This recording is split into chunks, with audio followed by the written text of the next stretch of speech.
You're looking a little tan, Chris. I am a little tan. I just got back from the beach. Is it the shirt? Yeah. Well, I'm actually not wearing a shirt. Oh, God. That is my skin color. But I actually took the stairs of Cirith Ungol right to the beach.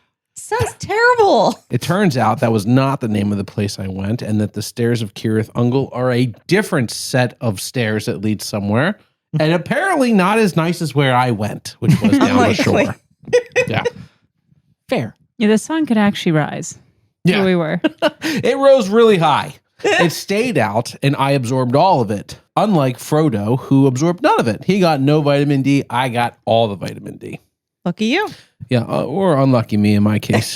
Well, It depends on if you value sleeping, or if you, like, when you turn, you go, ah! And then you turn over because your back is sunburned. and then you turn on the other sunburn part of you. Yeah. And you just roll constantly. Yeah. Yeah, and then your wife slaps you on the arm and goes, time to wake up. And you go, ah! Anyway, good to see everybody. Welcome to another episode of Fool of a Took. We are here to talk about The Two Towers, Book 4, Chapter 8. Yes. Damn. Good job. Was that correct? Yes. Okay, I made that up. Oh, then That was good. That was pretty good. Congrats. How many chapters do we have left I don't know. In the whole book? in The Two Towers? I feel like we got to be near the end. We're We 8 have chapters in. Two. Two? Two Two. chapters. There's 10 chapters total. We're at chapter 8. This is chapter 8, The Stairs of Cirith Ungol. This was a dope chapter, guys. Yes. Yeah. It was okay. Are you kidding me?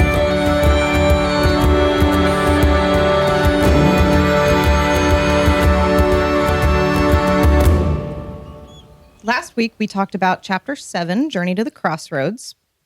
Faramir feeds the hobbits breakfast and loads them up with water, food, and some new walking sticks.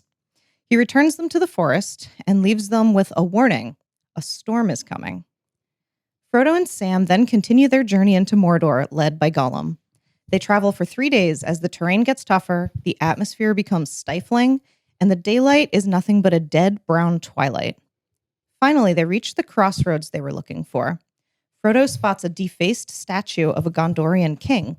He notices the head on the ground and experiences a moment of hope when he sees a living crown of flowers across its forehead.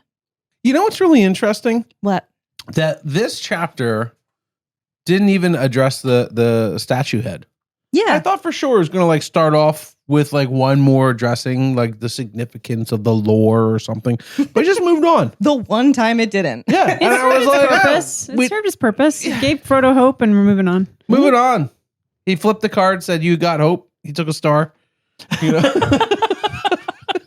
Was it inspired? He, was, right? he became inspired. You become His XP went up 1. got inspired. We're talking about a Lord of the Rings board game here. Lore goes up by 0. Lore goes up by 0. Rude. There's parts of this chapter that I really, really, really like, and I have a lot of notes on. Yeah. But this is truly the least amount of notes I've ever written in my life, in my entire life, in the last year of doing this podcast. I don't know what to do with only 12 notes.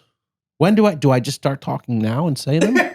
Well, no, we're going to wait. We're going to wait. We have to wait a little bit. Look, All the right. fact that your boiling jello got 12 notes out at all is great. I can't believe it happened. You should see my book, dude, because I was so like, I disappointed. want some color.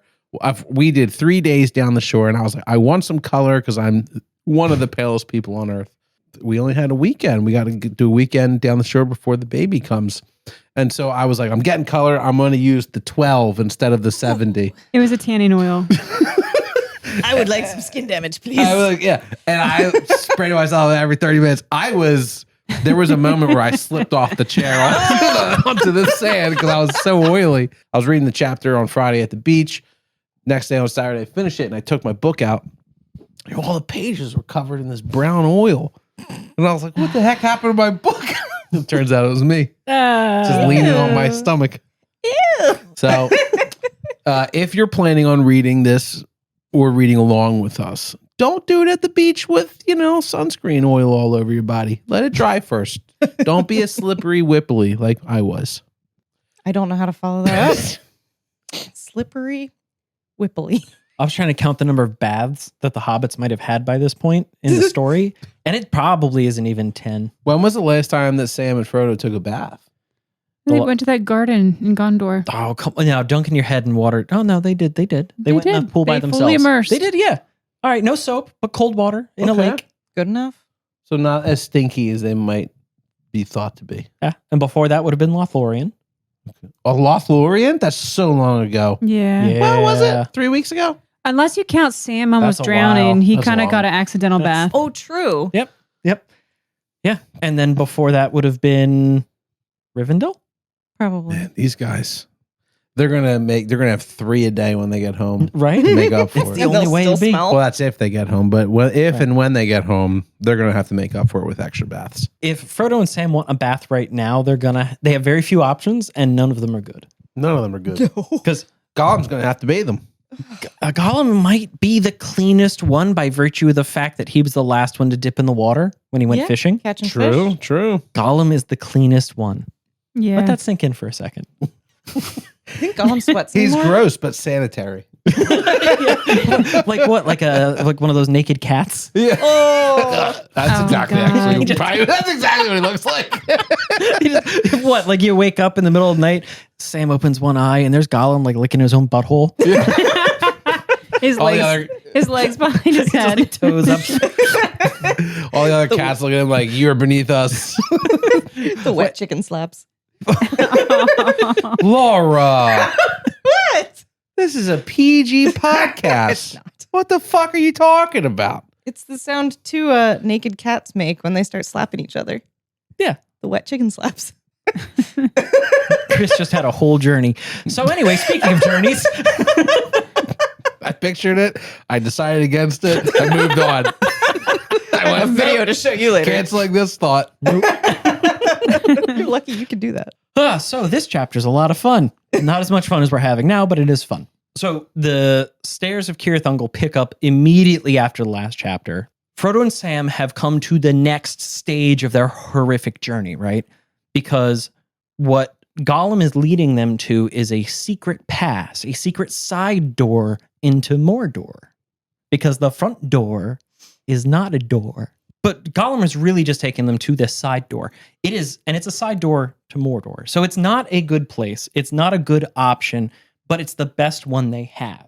Now remember, Faramir was like, Frodo, do not follow this naked lunatic up into Cirith Ungol.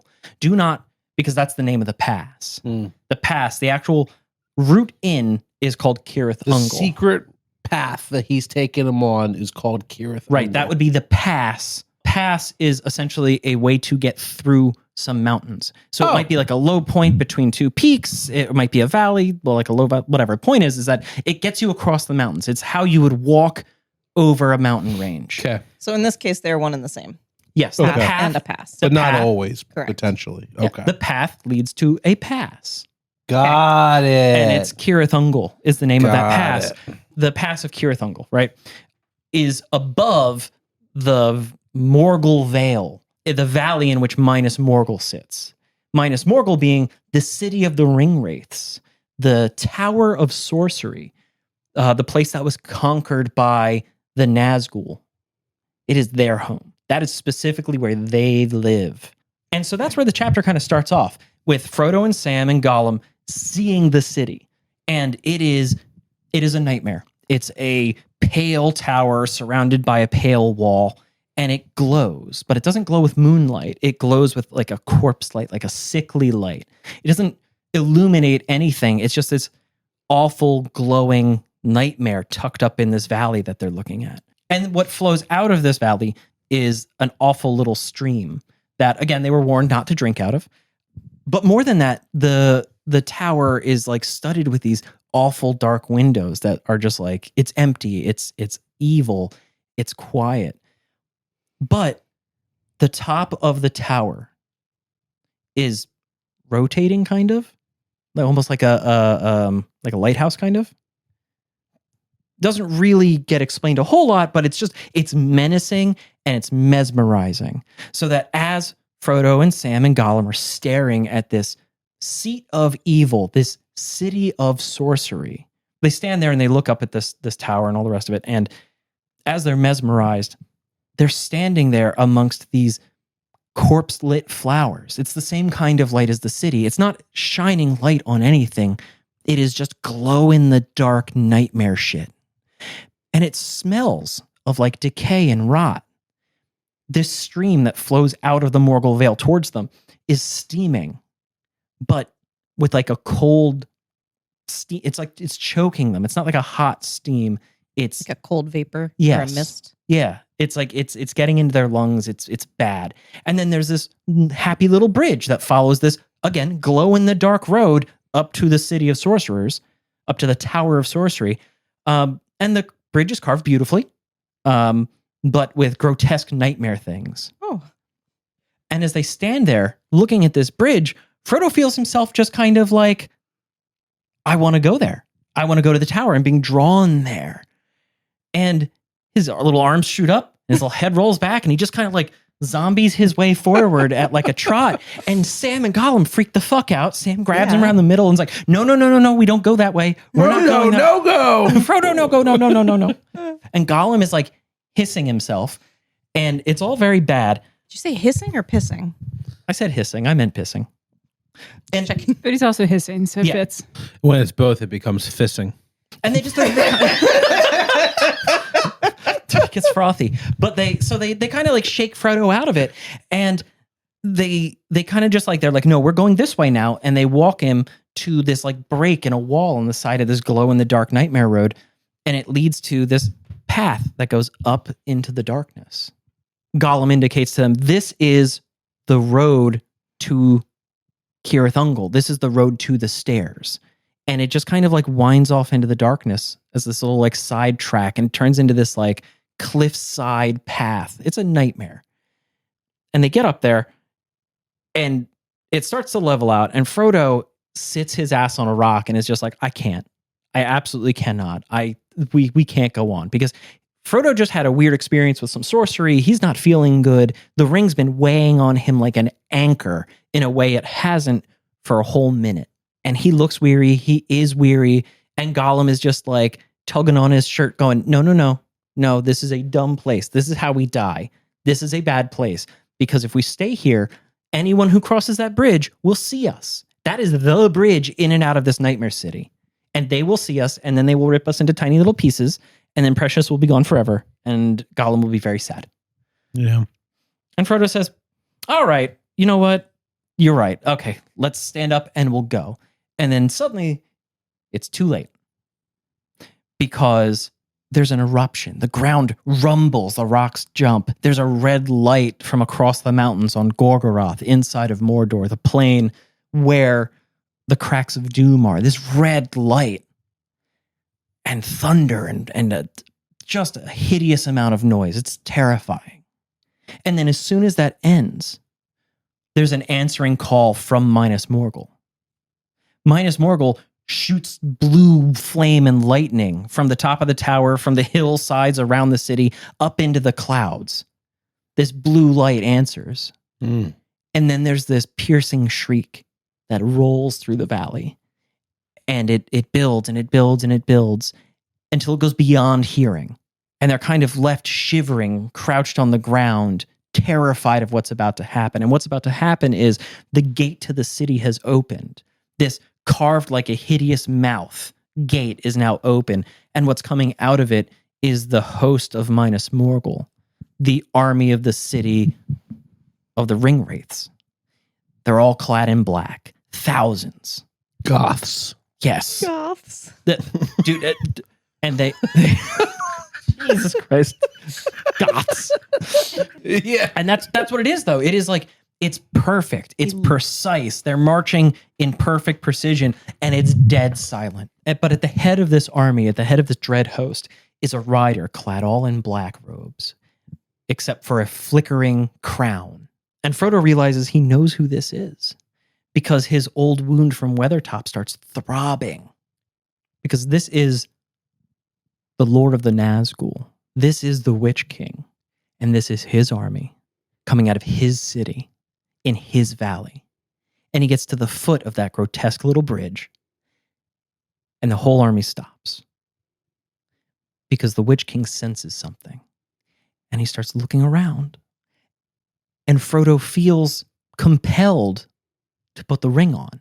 But Frodo knows consciously that the ring will betray him. This is not a smart thing for Frodo to do. Previously, he thought it would keep him safe, that he would be able to hide with it. In his heart, Frodo knows that he is not powerful enough to challenge the Witch King on any level. So remember, he tried that at the fort also. And what happened? He got magically slapped.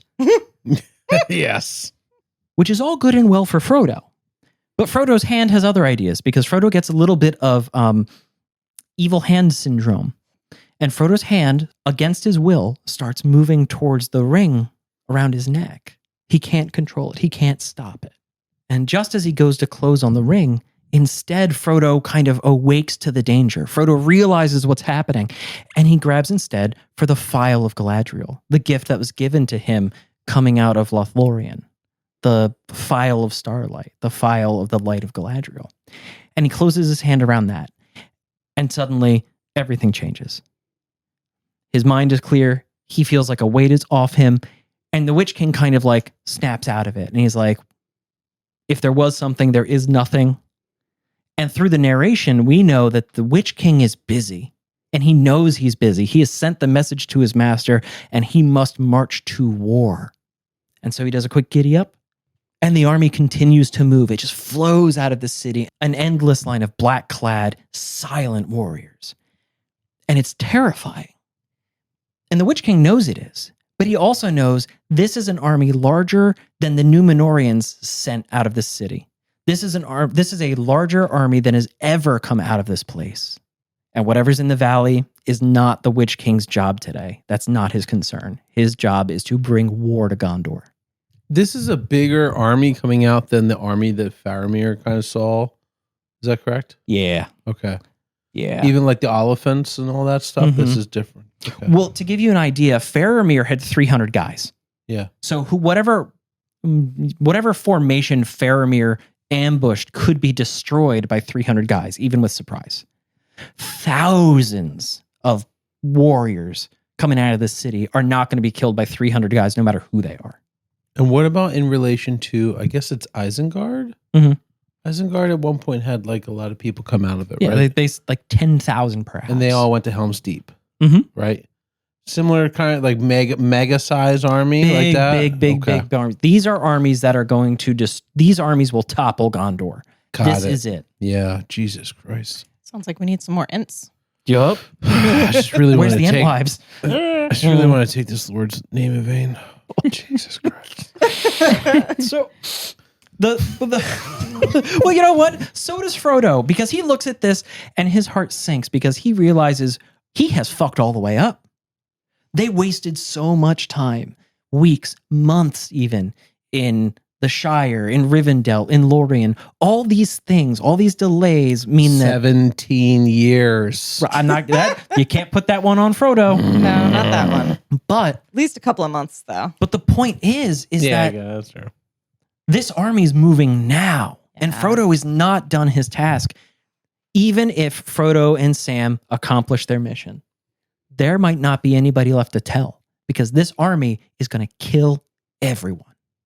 This is one of the armies that are going to kill everyone. Frodo kind of like has himself a very good cry on the ground and probably disassociates some because he is in the depths of despair in a way that we have not seen Frodo.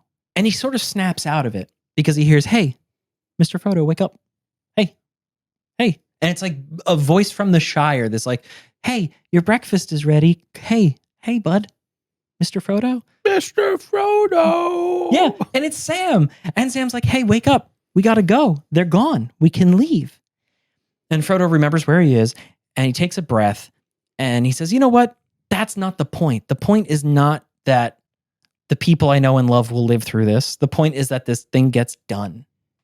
Even if there's no one to tell, even if the horrors of this war take everyone he knows, he has a job to do, and that's the job that must be done."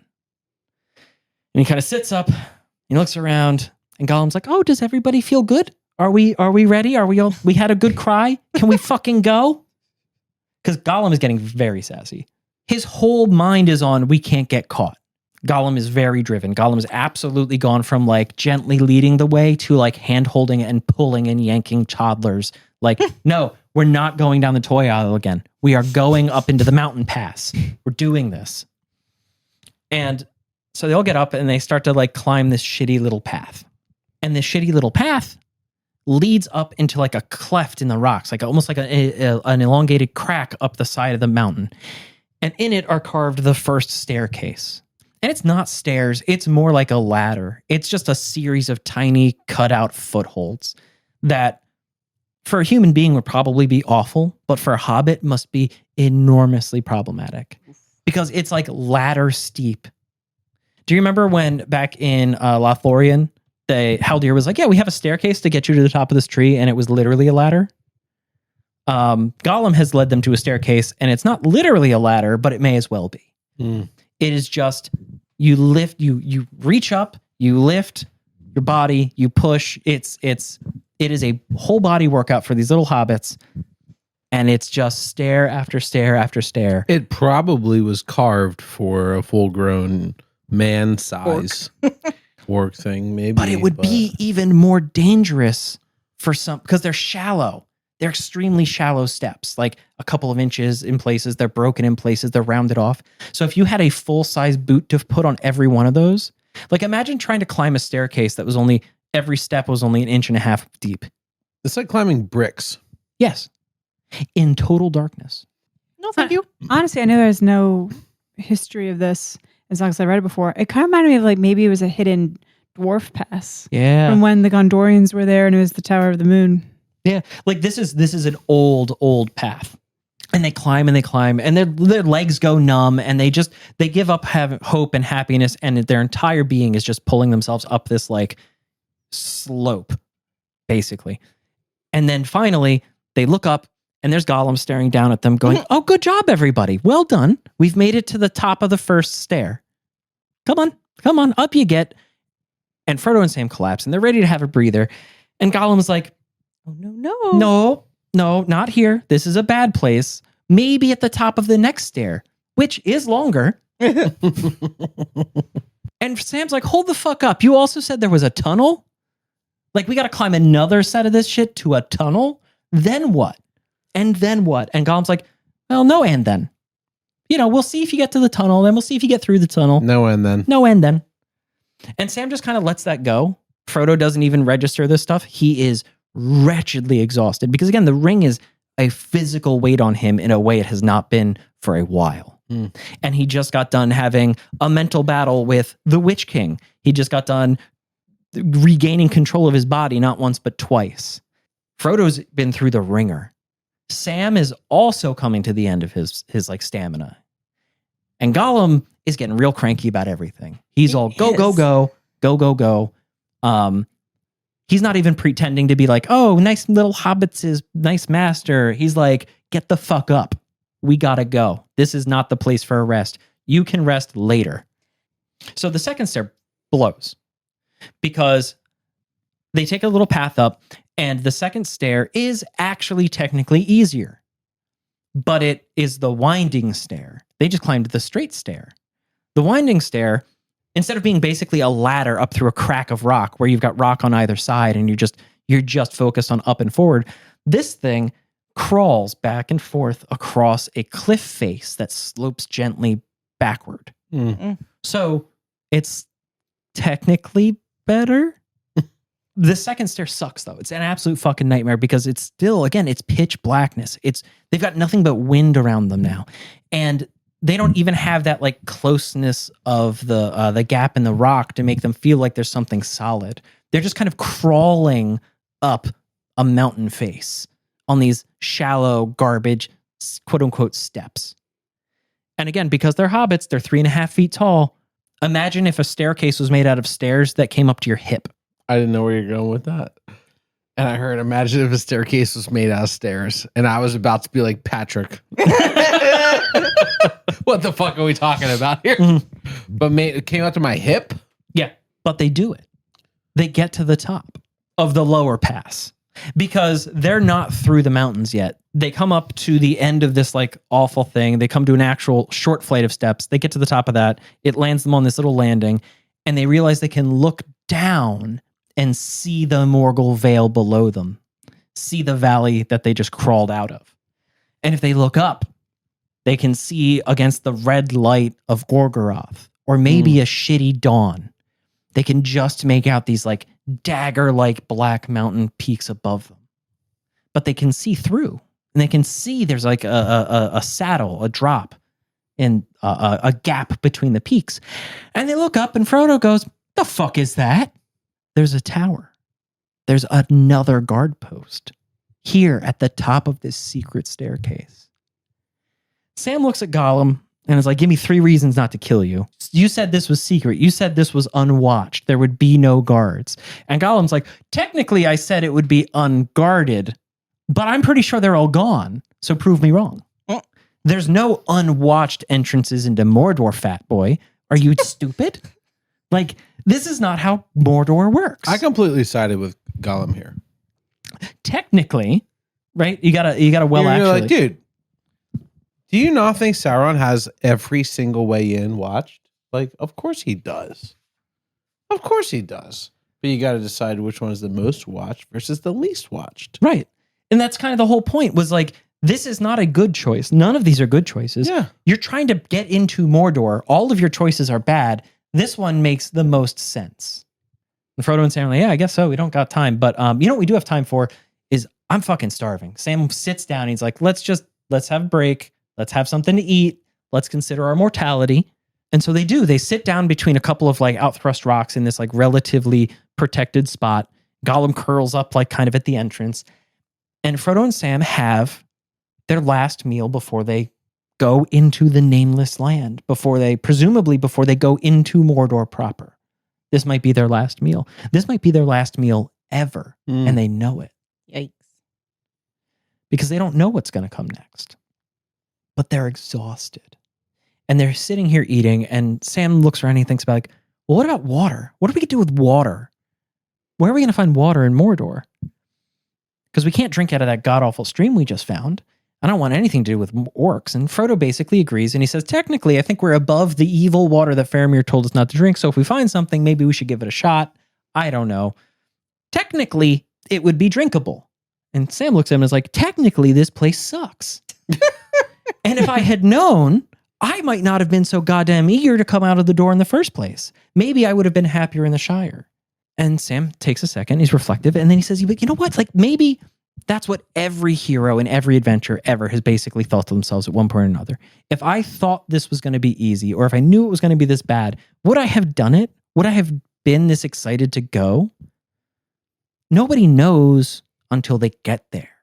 And Sam says, that's how it happened to Beren when he broke into Thangorodrim and stole a Silmaril out of the Iron Crown, which is a tremendous piece of lore that I'm not going to talk about because It'll be a whole episode. I'm just saying, guys, check the appendix. Or maybe watch Rings of Power? I don't know. Maybe we're going there. Who knows? It's not really in there yet. Son of a bitch. Well, you guys are going to love it. That's okay. One day, Pat will watch Rings of Power, and it'll be 9 years from now because we're going to be so adamant about not having spoilers. It'll finally be canceled at some point, and then we'll watch it, and then we'll stay tuned for Full of a Ring of Power. In the year 2045. 2045. Oh my God. Part 6 of this podcast. But I mean, that is very funny. But like Sam makes the point that like all these stories are connected, right? Yeah. Because that light that was in the Silmaril, which is basically a gem, a very precious gem from like the before times, that light is partially what's captured in the Phial of Galadriel. It's partially the gift that Galadriel gave to Frodo. So the story never really ends. The light that Galadriel captured in Lothlorien and where it comes from and these properties is basically a direct line back to the creation of all things. And that's what Frodo has in his pocket. And this dude's walking around like, hello, nice to meet you. Like, what the fuck? Yeah, right? Yeah. I mean, it's very intentional. He has both the beginning and the end of the world amazing. literally around his neck. It's crazy. This is crazy. It's almost like one insane man wrote an entire mythology and then dropped it into a story about two little guys. It's great. But the point is that Frodo's like, yeah, the story doesn't ever end, but like people's parts in it end pretty regularly.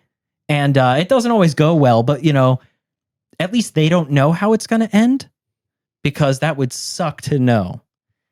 And you have to remember that Frodo is like not planning on a return trip. Sam kind of goes into this little story mode where he has fun, and he says like, yeah, it's going to be like back in the Shire. Children are going to sit around a fire after dinner and say, Dad, tell me about the most famous hobbit of them all. Yeah, okay. Yeah, Dad, tell us about Frodo. Tell us about the most amazing hobbit to ever live and do the most amazing things ever. And he kind of goes into this little like story mode, and Frodo laughs. Like a real, actual, relieved, joyful laugh. For the first time those mountains have probably ever heard. Gollum, Do you mind doing this laugh? ha!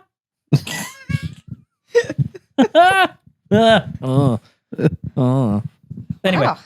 I'm not good at joy. It's not what I do. I've never heard you laugh in real life, so. I don't laugh. It's 2025, Chris. What's funny? Butts.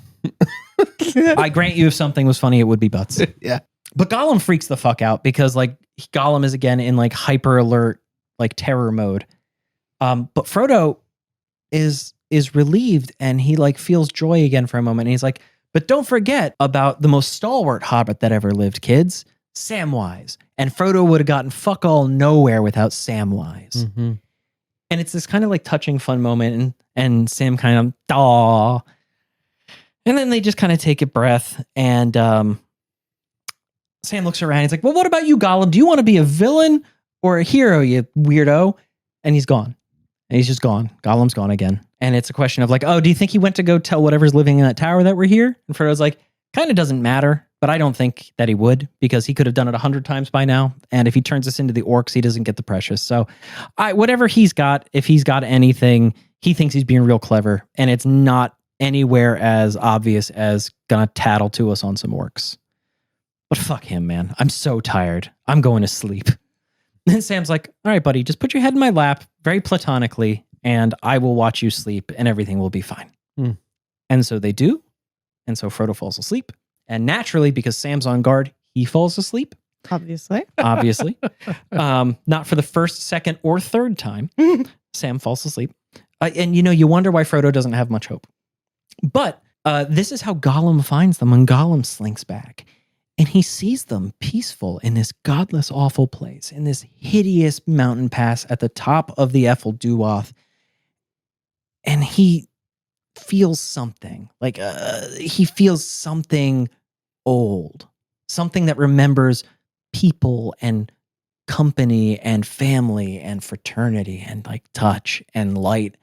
And all these things that Gollum has not felt in ages and ages.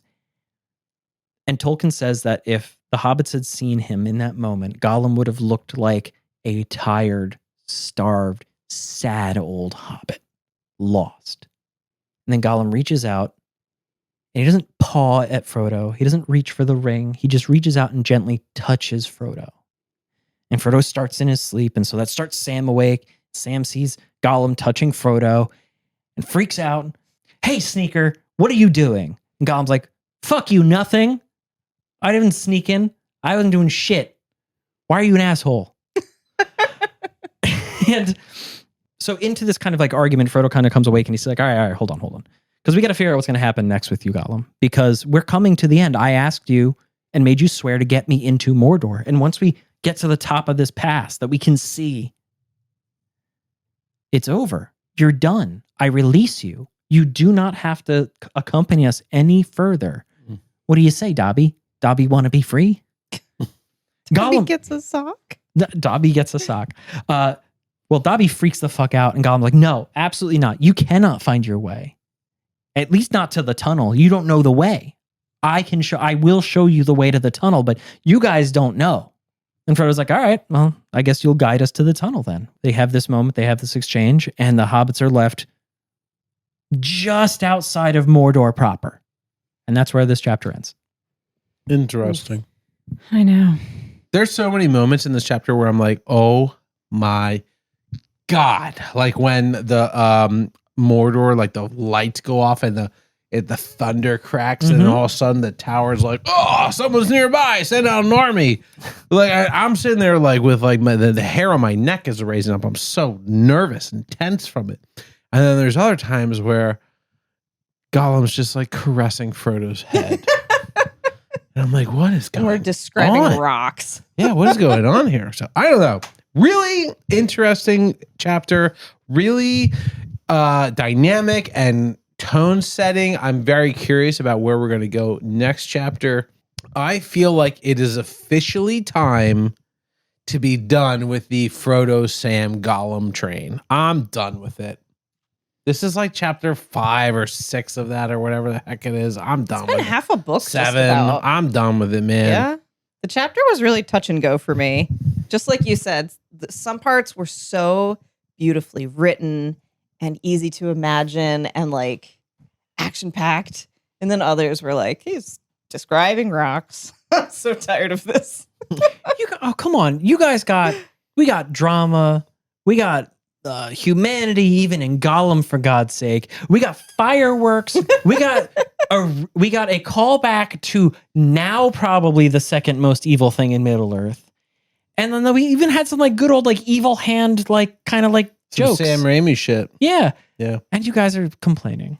Yeah, I'm surprised, Laura. This was a very horror-based chapter to me. That's true. And so I thought you would be all over it. I was really into the part when the army came out and the Witch King stops. The king, and the king of the Morgul Vale.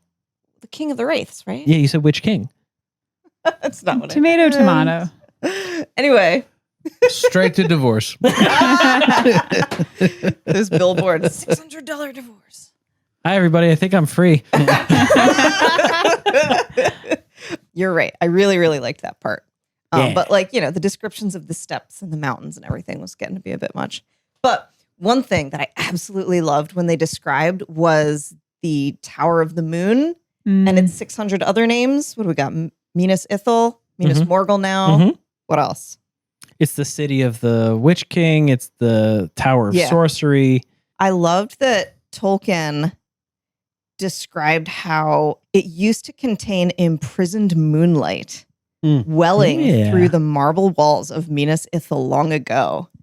I love that phrase. I like highlighted it a million times. I thought that was so cool. Didn't you have the juxtaposition of what it is now? Yeah. That was my favorite line in the whole chapter. Oh, go for it. Read it for me. Yeah, it says, like a noisome exhalation of decay, a corpse light, a light that illuminated nothing. Yeah. So it went from this beautiful stolen moonlight to literally the light of death. Like it's not really lit up, but it's sort of just this hanging foreboding of your demise. Yeah, it was incredible. Great juxtaposition. Yeah. And I just loved the way they described it in the before times. And it sort of goes great with that point I made last chapter where the enemy cannot create their own evil. They can only take and destroy the positive and the light. Mm-hmm. I loved that. That was a really fun start to the chapter. Picturing the light bouncing around, it made me wonder about like the grout. Like maybe there was just poor grouting. And like there's little hints of you ever see it was that? about to fall Just off. Yeah. like bioluminescent grout. Yeah. You ever go into like a barn? You're in barns all the time. You go to the barn. I don't know if you go to a barn at nighttime maybe, but there's like you see little hints of moonlight coming through like the cracks. Oh, yeah. And you're like, this is beautiful. Like I imagine like I've been in some stone places. We went to Ireland, we saw some old castles. They're not held together with modern day grout and They're fucking crumbling. shit. And so you get these little beautiful cracks of moonlight that just maybe there's a little haze in the air and it just like illuminates in the sky and it's very magical, Yeah. I imagined like that when I was reading that. I like it when it's light outside and it's dark inside the barn or the shed or whatever, and the sunlight goes in through the cracks. Yeah, exactly. Was the top of the tower really revolving? Like, what was that about? It made me think of a lighthouse. Kinda, yeah. I just think it was a beautiful metaphor for like how present the Nazgul are, because you have to remember they're wraiths. So they're not really of this world or of the dead. They're sort of half and half. They don't belong in either. And so there's this really great sentence where it says... Like Creamer. like first one way and then another, a huge ghostly head leering into the night. Now, I don't think he literally means like a giant head was like looking around. But something in eyeballs are glowing. the sky was turning like a But head there's would some turn. menacing light, almost like it is a face searching for an enemy. Yeah, And it's does like it- coming does it out of the spot tower. them?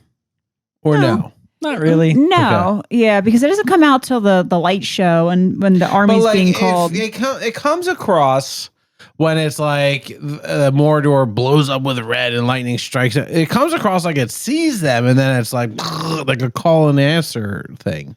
Yeah, so part of it is kind of like contextually, we don't get a solid answer right now. That's number one. Like we don't really get a hard answer from the chapter, from the material as presented at this moment, for all of you guys who have read ahead. So yeah, this is worth discussing about how it's presented to us and how it changes our perception of Frodo and Sam and Gollum's experience in that valley, right?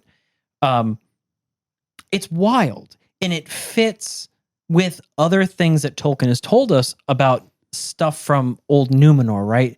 We get these drops, we get like proper nouns, we get explanations of stuff, and he really likes to just kind of like breadcrumb these things along. It's an interesting breadcrumb, and it really promotes discussion, but I think the thing to take away from this is that, again, back to RJ's point, this is a place that was created by something else, which is now inhabited by evil. Mhm. So whatever it is, it's not necessarily of the enemy. And it has a smell to it. The whole place stinks. So what's a Smells like- charnel mean? Charnel. Charnel is like the smell of death and rotting, like Mhm. corpse Yeah. Like a smell. charnel house is a house of death. Okay.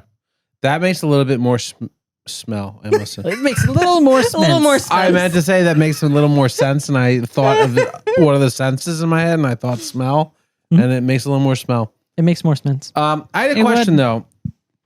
Did anybody else pick up on the use of the words haunting and taunting in the singular sentence? No. No, which one was Ooh. that? It's right after the charnel smell. Tolkien writes that the place had it was haunting and taunting. And I thought, why not just combine both words into haunting? Or Taunting? taunting. Or Taunting. haunting. It reminds me of Super Mario. You go into the haunted houses and the Haunted? ghosts. No, it's a haunted house. Oh, geez. Haunted houses. Did you guys notice that Sam got a new name in this chapter? Samwise? No. Fat boy. No. I don't think so. What was it? Sam Lad. One word. Was it Frodo? Called him that? He said, "It's heavy, Sam Lad." Sam Lad. Yeah, Oh, Frodo huh? said it to him. That's so cute. Well, there is Sam a big lad. age difference. I always forget that. Yeah. But yeah, like Frodo's much older than Sam. Yeah. And it's funny, he calls him Sam Lad. That's such a cute name. It is. Yeah. It is cute. They got nicknames now. It's Yeah. a lot cuter than what Sam called Gollum. Yeah. Sneaker. Sneaker. And Stinker. Stinker. Called him the Sneaker. sketcher. What do you want, Payless shoes? Oh my God. And I'm glad you pointed that out. That totally went over my head because I was so concerned with Frodo once again becoming a zombie to the thrall of the ring. I was like, no, not again. Like Frodo is just straight up losing control of his body at this point, and that's really not a good sign for Sam. Yeah, I know. Yeah, like literally his arms go up, his head's lolling from side to side. I was like, wow, that's really visual. Like he's just like a toy on a line. He's just like running A marionette for it. doll. Yeah. Yeah. It was very Walking Dead. Imagine imagine you're the guard at the door, and this like zombie child comes stomping up to you. 50-50, I cut it in half. Yeah. So the one thing that happens right after the mouth-shaped gate opens and the Witch King comes out, right? And he's sort of like, he's pronounced and he walks out, or he's on a horse. Yeah. But the He horse, rides out. The horse is very pronounced. is, it's The doing horse its is very thing. pronounced. It's strutting. Thank you. That's the horse term for it. I was going to say stalking. He's known as a Witch King. Of Morgul Vale. One, feels a bit sexist to be calling the Witch King a man. I feel like the Witch King should be a woman, in which case it's, I guess the right terminology is Witch Queen. I'm presuming there is some context here that we have not learned yet. But why is there a king of witches? And are the other 8 of the 9 considered the witches? In which case, what the fuck? Well, if you go back to like even King Arthur, there's male and female witches. Oh, It's only in modern stories that witches are female and wizards are male. There were female wizards. There was a lot of different Female stuff. wizards. Yeah, there's just different kind of classes of In my head, sorcerers. wizards and witches are equal. Wizard is the male language, well, and who's witch sexist is now? the female. The people who wrote these J.K. books. Rowling. Next. No, it's You go. okay. I was gonna say no. Really, though, the thing is that the contemporary understanding of witch, right? WITCH. It is associated with like evil women in black hats, right? That's kind of a sexist construct. Because if you go back to what RJ is saying, witch, wizards, sorcerers, warlocks, all this stuff, Mages. mages, magus, all of it is just a term for weird magical people. And in popular culture, witches became exclusively female pretty recently.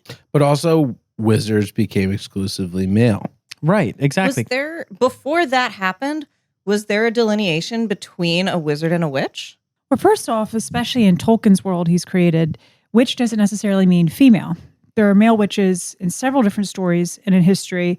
Like even in Pennsylvania, there were male witches burned at the stake and hung. And I've even been to it in New York County. But in this context, I think witch is actually more of a negative connotation for a sorcerer, just to try to like put it in more simple terms necessarily than like a different class level of magician, if you want to use that terminology. Would you say a sorcerer is equal to a wizard? And is a wizard a sorcerer? Well, not really sorcerer. Well, there is sorcery and there is the levels of magic in this world. And without going ahead or behind and like pulling from the appendices or things like that, there are different hierarchies of power, but it's like sort of a good and an evil. Yeah, it's by the way, read the appendices, but it's not a technical definition. It's not like, okay, the Witch King is technically more powerful than a Right. wizard without a king wizard. RJ absolutely nailed it on the head where it's a negativity. It's a dichotomy that's not divided by sex. It's positive and negative. Wizards, and wizard is a title given to the White Council. Saruman, Radagast, Gandalf, the Blue Wizards, and then other sorcerers are given other titles, and it makes them it makes them separate and lets us know as readers that they are different and probably bad. When Sauron is in Dol Guldur in southern Mirkwood in his fortress there in the Hill of Sorcery, he's called the Necromancer. That there's no technical definition. It's just an awful title. And in the same way that the Witch King of the Morgul Vale, the Witch King of the Nazgul is a very negative title, it doesn't necessarily equate to wizard in any way, but it does denote that we are dealing with the chiefest of these evil sorceress creatures. It's like Yeah. different flavors of sorcerer. Basically, yes. Okay. It just lets you know that the Nazgul are categorically different than Gandalf. I think too, and I might be wrong, but you have to remember all the Nazgul were like lords or kings in their day, Humans. but he is the witch king. So that means he's not just a normal lord or king, he is a witch. Like he had magic somehow. And he still That's- does because he yeah. slapped Frodo at the ford. It's true. Does that make it a little more clear? It makes it a little less unclear. Perfect. All right. That's good enough. You I know guess. what? Better. That's as good as you're going to get without going into the appendix. Yeah. I am curious on whether or not this Witch King has like a pointed hat and a fucking broom to ride on. No, we just went over. He rides a horse and he has a flickering crown. It's a So helmet. he that does has have a crown on pointed it. hat. There's no And pointed he hat. does ride on a broom then. It has Incorrect. points, and unless the horse's name is Broom, no. Damn. Maybe it is. We Honestly, don't know. it might Did be. you It even could care be. to ask what the horse's name was? Damn it, Pat. I You should probably be can more look it up in the, inclusive of the witches' councils. I can probably look it up in the Horses. appendix, which again y'all should read. Well, real quick, before we really get off topic, did anyone else really enjoy that? Speaking of the Witch King and his magic, Frodo's wound that was given to him by the Witch King starts to hurt him. And the Witch King stills and senses Frodo behind him. Of course. He There's can't a link. see him, but that's crazy to me. Like how he like marked his victim. The problem is with that is that the Witch King ultimately reveals that he's an idiot. No, but wait. Yeah, there's a because but. he notices that there's a link between them. He senses that Frodo is somewhere. He stops. Prey that he got looks away. up at the general area of Frodo, and then he goes, it must have been nothing. But don't you remember why? Well, it and this cut- is once it cut again out. the He magic touches to the light. of the dark and the light magic in the book. Galadriel once again, she can shield them from the evil. You Even can't all, see me. Yeah, all this way away, her magic is so strong that Frodo just clutches it to his heart, and all of a sudden the guy loses his connection and moves on with his orders. That's insane. I love this part of the chapter. That's true. Plus, the narration of that moment makes it clear that in the Witch King's mind, he has a job that's bigger than finishing off whatever little mortal he might have stabbed at some point. Right. Like True. his boss just told him, get the army out the fucking door and go to Gondor. I guess the interesting thing that's worth calling out here is that in the story, the lore of the Lord of the Rings, in Tolkien's world, we're the only people who give a fuck about Frodo.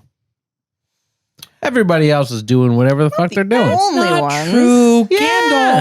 Gandalf specifically wrote him off. Yeah. All of us are like, what's Frodo doing? Everybody else has moved on. Except Sam. Dude, literally And fucking, we got our hunters who literally decided they were like, well, we got to go after Merry and Pippin and then we're going to fight a war. We got the whole Mordor with Sauron, who thought he was after hobbits, and then, everything changed.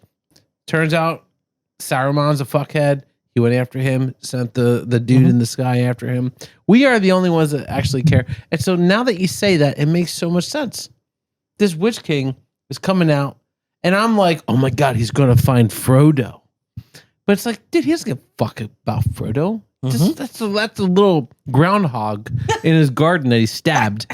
I hate groundhogs. And it's a little bit of an annoyance that he senses him probably, but he's on a much bigger mission, which is go kill people. I think the elves still care about Frodo. I think the elves care about Frodo about as much as you, Laura, care about when you have to sneeze and you go, and then it goes away. And then 7 hours later, are you thinking about that moment when you went, I don't think so at all. You're not. After the Council of Elrond, you think they just forgot about They him? forgot like a it. They sneeze? forgot it even existed. No None of them are in way. danger. No way. Not one of them is in danger. They got a cruise ship at 7 p.m. 28 days from now. They're getting on. I'm seeing a lot of heads shaking over here. I don't think the elves don't care about Frodo. I think they've written him off as like a hopeless mission. Yeah. They're packing their bags. They're getting ready to hear that Sauron has the ring again. Yes. And they're trying to figure out the fastest way to the Grey Havens. That is So what's they're been assuming communicated he this will whole fail. time. Yes. The But that's only, not the same as forgetting about him. Here's the thing, though. The only elf that's actively thinking about Frodo is Legolas, and I've got $50 that says he thinks they found him already. I actually interpreted it a much different way. So I think that all the powers to be, or all the people that are trying to get these groups together to take down Sauron, they actually are purposely not putting a lot of energy or attention into Frodo. Because if he's inconspicuous, that's maybe the only hope he has to slither in and sneak in to Mordor. Because if they have this whole team around him and they're all like, for Frodo, like obviously the enemy's going to find out. There's spies everywhere. I mean, certain wildlife like birds. The enemy has eyes literally everywhere. So they have to purposely ignore him. But I think secretly they are not ignoring him. I think especially Gandalf, everything they're doing is seemingly for him. It just can't be obvious. It's like a really good chess match. Yeah. You know, your play is going to be hidden to the very end. There it is. Right. That's the whole point of their mission, is to do the one thing that nobody will expect. Just destroy the ring. Well, Right. that was a point that Gandalf made when Pippin looked into the Palantir, into the Seeing Stone, and Sauron saw him and laughed and said, I got you for later, kid.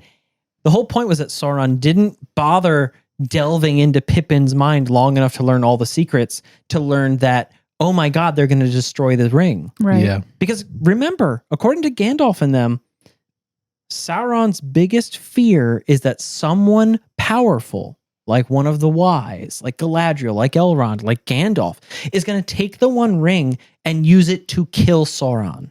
That's his big fear. Not that two lost children and a hairless cat are going to sneak through the side door and whip it into the volcano. Right. Can we talk about the Phial of Galadriel? That was pretty cool. I was kind of blown away because I forgot that he even had this thing. He did too, apparently. Yeah. Luckily, he fucking his hand. Well, first of all, you can't talk about the Phial of Galadriel without talking about the obvious draw that J.R.R. Tolkien drew in 1954 from the hit movie Evil Dead in 1979. That's a good point. Yeah. I think Sam Raimi's a genius, and Tolkien took a lot of his writing from Sam Raimi. His inspiration from Bruce Campbell's dead hand in that movie. It's uncanny how much he drew from that. Aragorn is almost a 1-for-1 remake of Bruce Campbell. Now that you say that, I agree.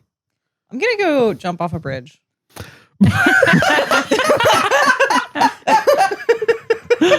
Bye. What does that have to do with what we're talking about? Listen, if you have suicidal thoughts, do it on your own time. But we're not fucking. Oh my God. Wait, Chris, have you just never had a train of thought that your wife would rather kill herself than listen to? I'm sure she's had a million, but she doesn't tell me. But what Bruce Campbell did not have was the Phial of Galadriel, which is not like a file like So F-I. true. Right. Like not F-I-L-E, not like a manila folder full of secret names Or a that nail no one wants file. to be released, but rather file, P-H-I-A-L, which is like sort of like a little glass jar. Like a vial. Yes, With a a- vial, With a V. but a fancy vial. And so fancy they How's can't... the file? Fancy with a PH. Fancy with a PH. Latin fancy. Yeah, I love that this gets brought up and that after all these chapters of it not even being mentioned, you almost forget as a reader that Frodo is still wearing it. I forgot. And then when his forgot. hand is possessed and his hand gets close to where the file is, his will takes over again. He comes back into his body, into himself, and his hand clutches the light in the dark, this gift she gave him. And she somehow, probably in her mirror, saw this moment. And she gifted him this with a reminder to use this in the darkness. And he does. And it saves him from the Witch King.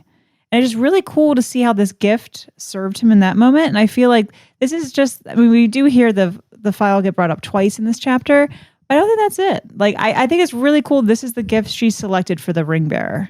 Something seemingly simple, but it's really the most powerful gift she bestowed. I love that idea that she could have seen this moment in her mirror. And that was Right? why this was the right gift for him. Because I don't remember the exact quote she says, and I'm sure everyone's going to jump on and comment as soon as this gets posted. But- If you lose this, I'll kill you. But she says something to him basically like, this will be a light when there is none, or in the darkness or something like that, to that effect. That's exactly what it was. And that's literally what happens here. And I'm like, that's such a cool callback to her and her mirror and who she was and is for them. So after the whole file situation, Frodo, the riders pass, the army passes, and Frodo sinks into a new level of despair, I think, that we haven't seen yet. And it's probably not the first time he said all is lost, but he very much feels it and means it. My favorite part of that paragraph is when, his heart goes out to Faramir and he says, the storm has burst at last. Because what did Faramir say to him? The storm is coming. Yeah. So he just is feeling like, it's done. Why am I even here? He realizes he probably is too late, but all he can do is keep going. Yeah. Mm-hmm. Get as far as he can get. Yep. Well, speaking of Frodo being filled with despair, he kind of like pulls himself together. They keep going. And then once again, he's complaining about he doesn't like it at all. He hates the terrain. He doesn't want to be doing this.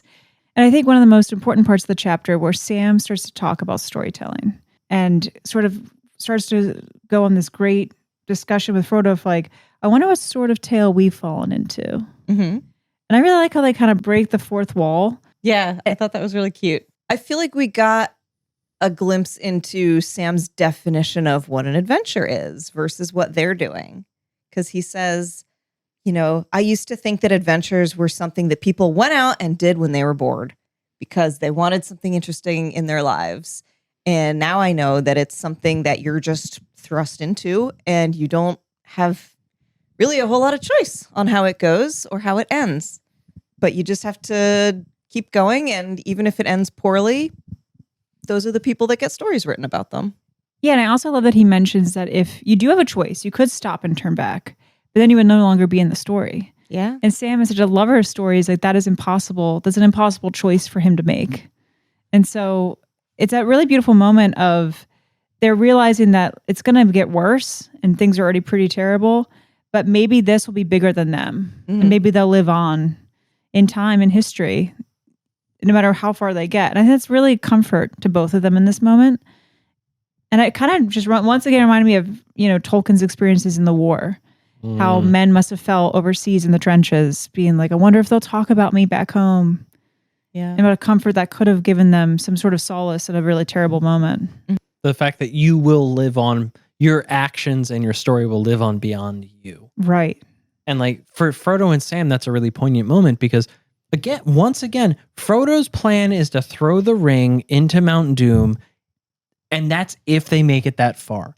Sam is the only one of those two hobbits that has any real hope of continuing on afterwards. That's because Sam wants to go home. He wants to see his gaffer. He wants to plant a little garden. He wants to make sure Mr. Frodo gets his breakfast. That's it. Also, Sam is delusional. Well, you need a little bit of that. Yeah, nothing wrong with that. Yeah. Well, do you remember when Frodo's he got... like, we're probably going to die on this mission. And Sam's like, we are probably, but also when I get back, I do want to fix the gutters. And I got to see elves. Yeah. Ugh.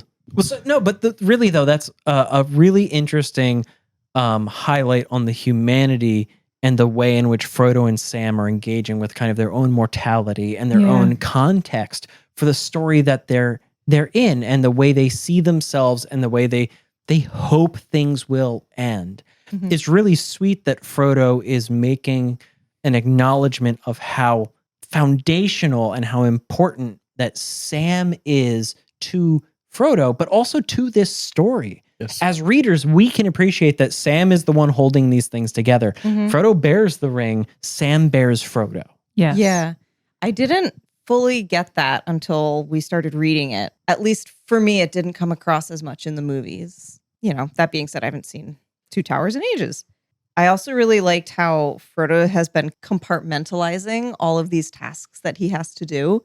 And like, this is such an insurmountable, impossible objective to achieve. But he's like, as long as we've gotten over this mountain, we've succeeded. And he just does that one task at a time. Mm-hmm. And he's a great little project manager. I was going to say, does he have a Gantt chart? The last thing I want to bring up real fast before we end and transition to food for thought is there's this moment with Gollum, and he's like very vulnerable. Oh, yeah. When he's like kind of caressing Frodo. And I just fell for the animal, man. I just fell for him in this moment when he's like reaching upon him. And Tolkien says that, like, if you were to see Gollum, he would be presented almost like an old, worn down hobbit. And granted, I get where Tolkien's coming from. I don't want to discount that. But to Sam's credit, a murderous creature was touching his master's knee. He could have bitten it off, kneecap and all. Sam's job is to protect him. I stand with Sam. Sneaker. Well, yeah. Sneaker. I just thought it was a really interesting glimpse into Smeagol's past life. Yeah. Fuck him. His past humanity. Fuck him. It only lasted a second, but Real it was quick, there. When I saw this, like, Laura, you just said that Sam bears Frodo. Here he's literally bearing Frodo. Frodo falls asleep in his lap. His head is in Sam's hand. Sam's holding his heart to make sure he's still breathing. And Sam accidentally falls asleep, probably to the rhythm of Frodo's breath. And it's in the most platonic, wholesome, peaceful way. And when Gollum, this creature that is hollow inside, like, he literally tells Faramir, I am nothing. The ring has literally devoured all of him for the most part. He's barely anything left that he once was. He's eating When he babies. looks upon this, he's filled with like peace, and he remembers love and touch and friendship and things he hasn't felt. I mean, this is a really beautiful moment. And then he goes to gently caress Frodo's knee, very gently, and he transforms into just this shrunken, worn old hobbit that has, for the first time in how many years, remembered, friends and kin in his youth. I don't know. It's a classic fake out to me. So two things. One, if Sam's job was to keep Frodo safe, he needs to stay the fuck awake. Agreed. Well, he does need to Yeah. stay awake. For like the third or Agreed. fourth time he's failed. That's how people die. The fact that they haven't died is amazing, but It actually is a testament to Gollum to not killing them. right. So point one for Gollum. Point one for Gollum. He's had all his time to kill him and he keeps not killing him. I get that because Jesus Christ, Sam is fucking up constantly. Right, but Sam is also on Gollum's last nerve. For real. Yeah. Like he's not even playing nice anymore. The other thing though is that Gollum is also in this moment shown to us as readers to be a victim of the ring. Sure. Right? Yeah. He is the same as Frodo could be. Mm-hmm. I take issue with this. Okay. You ready for a hot take? Hot take. No. Full of a hot take. You need a new Which jingle. king is a victim of the ring? I mean, yes. But nobody felt bad. Because he's still a bad guy, So's Gollum. but he's helping He's a good doing guy. a good thing.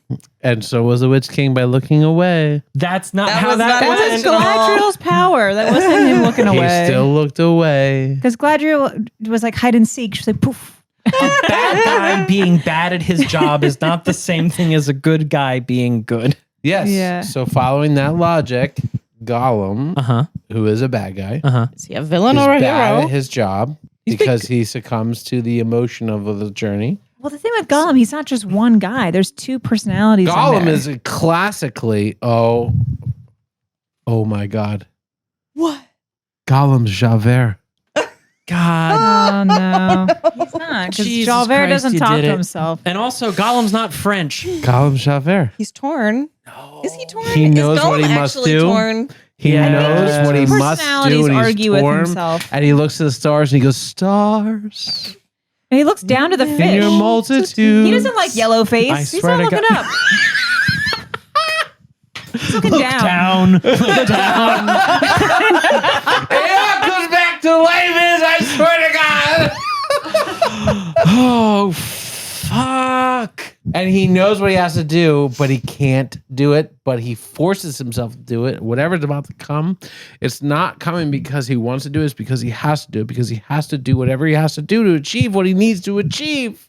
Yeah, be he's the free. perfect And antagonist it will to eat Frodo. him He's doing alive, the and same he will thing. suffer the consequences. Right. Unless against all odds, though, Gollum's humanity, what's left in there, surfaces, right? Because that's the thing. Smeagol and Gollum is a dichotomy. There's still two creatures trapped in that body. They're both victims of the ring. And to your point, so is the Witch King. But the Witch King hasn't shown us as readers that there's anything except evil in there. I would disagree. He had the chance to kill Frodo. He didn't. He merely stabbed him in the shoulder. He gave it a he tried. goddamn good He try. simply failed. That's not the same. Oh, I don't know if you would consider that a failure. He left him under the device of the assumption that he would probably succumb to it, but he could have stabbed him 11 times more. I don't think he But did that he out did of the not. goodness of his heart. He stabbed him once and went, that's enough.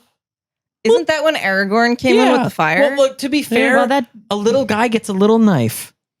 Yeah. Well, if your knife's gonna melt in the sunlight I'm afterwards, just you really got to saying, conserve on a scale ammunition. of 1 to 10, 10 being the most evil thing possible, and number 1 being a dandelion, I would put him at like a 7 based on that action. So, okay. He could have been somebody who stabbed 14 times, but he didn't. So you think there's hope for the Witch King? I think there's hope for the Witch King. That's Interesting. beautiful. He's a victim. That's what I'm saying. He's also a victim. He's a victim of the ring, of his own ring.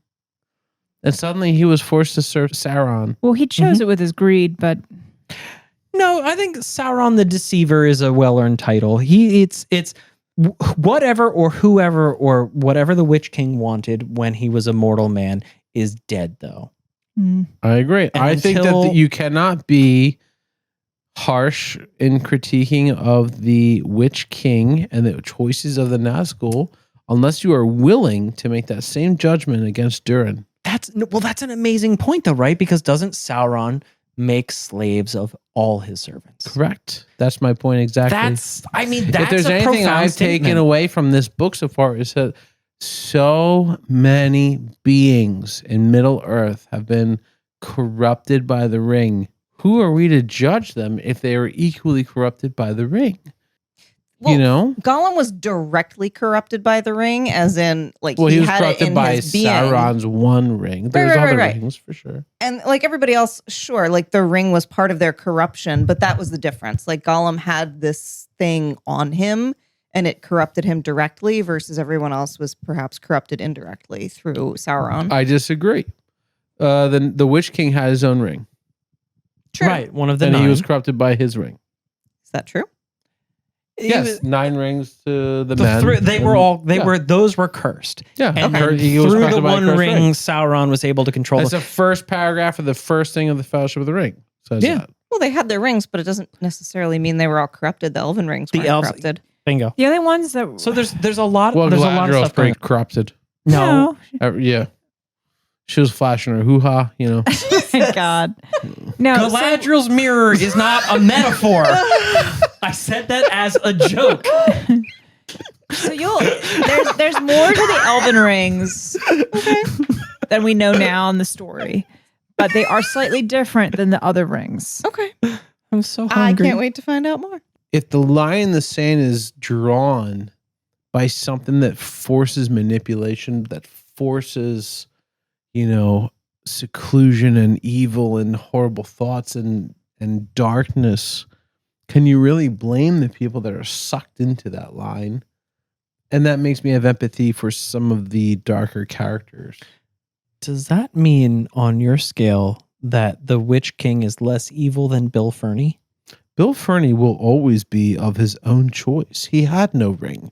He is the worst of them all. I love this litmus test. Are you worse than Bill Ferny? Okay, ready? Bill Ferny's a 10. Who's worse? Okay, Who's okay, worse? okay, I'm going to okay, ask you guys a okay. question. Ready? Okay. Who is worse? Mhm. The high school jock who makes fun of somebody who's a nerd because they seek popularity and the applause of people in the cafeteria to see them, right? Or the people who laugh at what the jock is doing. Who's worse? Who's worse? I think you give it to the jock. Yeah, fuck him, right? Right, yeah. Yeah. We got food for thought. Well, what I wanted to say real fast is I love that you brought up Bill Ferny because you're like, he's a 10 of how terrible he is compared to the Witch King. The Witch King takes great care of his horse. Bill Ferny Ooh. starved his pony. Ooh. Bill Ferny can rot Thank in you for hell. reinforcing my point, my love. Oh, I agree. Bill Ferny's the absolute worst. He's up there with Sauron for me. Yeah. Damn. The Witch King is just simply a great man on the wrong side. So it goes Sauron, Balrog, Bill Ferny, Witch King. They all were given cloaks. And he was like, really? And they were like, yeah. And he was like, but how are they going to know I'm like, cool? I want to be taller. And they were like, well, I guess you could put like a fucking crown on if you're a dickhead. And he was like, that's what we're going to do. And he took care of his horse. Hey, those And steeds he are spent evil, but they are hours happy. with that army, training them to march in time to be silent. How scared do you think they all are Yeah. the whole time? Also, can you imagine an army that starts walking and then the general stops and goes and looks up to the sky and everyone's supposed to stop and wait without questioning that? That's an interesting situation too. I've been in those formations and you get this stupid accordion effect where people in the front stop, but they stop faster than the people behind them. Yep. So you get people bumping into each other and then like, woo, woo, woo. It's like a big Classic. jello. It's real stupid. So we've established that Bill Ferny sucks. Yeah. And Bill Ferny does not deserve a treat. But you know who deserves a treat is me. All right. I think we can make that happen. Ooh. All right. This is kind of exciting and kind of fun. And it's in 2 acts. Even better. So this cocktail is the Tower of the Moon. Okay. So it's a fairly regular gin and tonic. Okay. I went with kind of it was a tea flavored gin to make it, I don't know, kind of corpse light appearance. What flavor of tea is that? I think it's an Earl Grey gin. Earl. But the really exciting part is going to happen when I turn off the lights. The drinks are going to do something in the light Mhm. when there's no light. Yeah. Oh, that's really cool. I need to see it now. All right. I need you to hold this flashlight. Uh-huh. I need you to hold it over the drinks. And Uh-huh. when I turn off the lights, you're going to turn that flashlight Uh-huh. on. Not Okay? before, Chris. Not before. You ready? Now. Stop screaming. All right. Are you Good ready for enough. the Tower of the Moon cocktail? Yeah. 3, 2, 1. Whoa! These drinks are shining blue. They're glowing. Like, it's just a gin and tonic, but apparently it also glows in the dark. That is Yeah. so cool. So Damn. apparently tonic water glows under black light. That's so fucking Tonic great. That is water, so as cool. it turns out, is necromantic. Exactly. It's magic. Yay! So my idea was, what was the line? The kidnapped moonlight or something? Yeah. Snap, dude. Yeah. Holy Oh, that's shit. That is fucking so cool as cool. hell. Yeah, so these are the Tower of the Moon cocktail. How did you figure that out? The light of the moon? The internet. Do you just like normally drink with black lights on your No, booze? I'm not going to lie. I was really struggling with what on earth to make this week. Oh my gosh. There was no food in this chapter. I'm not going to lie, Laura. When you rolled out with gin and tonics, I thought you were phoning this one in. I mean, was I? I don't know. No, this is cool as That's hell. so cool. Yeah. I tried. She had that same thought many years ago when she married you. Yeah, to be fair. Was I? Ooh. Wait, what? I didn't say anything. What? You should try. I'm going to be honest, Chris. I don't listen to most of what you say, but I feel like everybody's face is informing me of a situation. Cheers. Hey, guess what? Those are our Cheers. wedding champagne Let's flavors. call these the Kenny wedding drinks. Just to be safe here. Yeah, they show up in black light. Mhm. That's delicious. Mm. That Gin and is- tonic with Earl Grey gin. And for That's anyone who wants a refreshing. mocktail, I have what? It's just tonic, a little bit of Lime Snapple. and a little bit of Snapple for color. Ooh, I apologize. I'm making you just drink straight tonic water. that's okay. This is delicious. Who's Jim and Tonic? Jim? Jim. Well, guys, can you believe we only have 2 more chapters left No. of the 2 towers? I can't believe that the Two Towers is coming to an end soon. Honestly, this has been a wild ride. What an incredible book so far. I legitimately feel like I am starting to understand the movie a bit more. Yeah, it Yeah. helps a lot. It only took 42 weeks. Success. Well, it's funny because when we watched The Fellowship of the Ring, I realized I didn't really quite understand the movie. Mhm. And now that I know that, Are you ready for the Two Towers? I'm like seriously like, oh my gosh, I'm very excited for this Two Towers movie. You I'm know? so excited to watch the movie. It's already my favorite of the trilogy, and I'm Really? even more excited now that I Yeah. did a deep dive on the novel. It makes me really excited for when I actually watch the movie because the end of the book is so interesting and I love how Tolkien's kind of concluding everything. It makes me wonder about the next chapter. What's the next chapter called? Well, next chapter is chapter 9, Shelob's Lair. Ooh. Shelob's Lair. What? When we meet what a Shelob is, I will learn about her lair. Sounds good to me. Love Shack. Baby Love Shack. Shelob Shack's Love. Patrick, you're ruining it. Guys, we love you. Thanks for tuning in to another amazing episode of Fool of a Tuck. This has been so fun hanging out with all of you guys. I must say the drink this week was phenomenal. As soon as we cut, I'm going to have 17 more of them per usual. But I just want to say thanks so much for tuning in. If you have not yet, go ahead and subscribe to this channel. We have an audio platform. We have a video show that we have on YouTube. But let's say you don't want to do either one of those and you just want to subscribe to our stupid TikToks. Hey, there's a follow button. Click it. I'm telling you, the best of the best. Mwah. Anyway, I just want to say one final thing. Thank you so much for tuning in to Fool of a Took. The Two Towers is almost done. We got 2 chapters left. We have Shelob's Lair. Yeah. Shelob's Lair. Sounds like I'm saying She Loves Lair. That is next week, and I hope that you guys are following along in the book because, dude, this is getting intense, man. Yeah. We are almost at the end of the Two Towers. We are coming up upon the precipice of the War of the Ring. Things are crazy. I have tension. I'm getting louder. It's time for gin and tonic. And for me to say good night. Good night. Good night. I want 5 more of these. All right, done.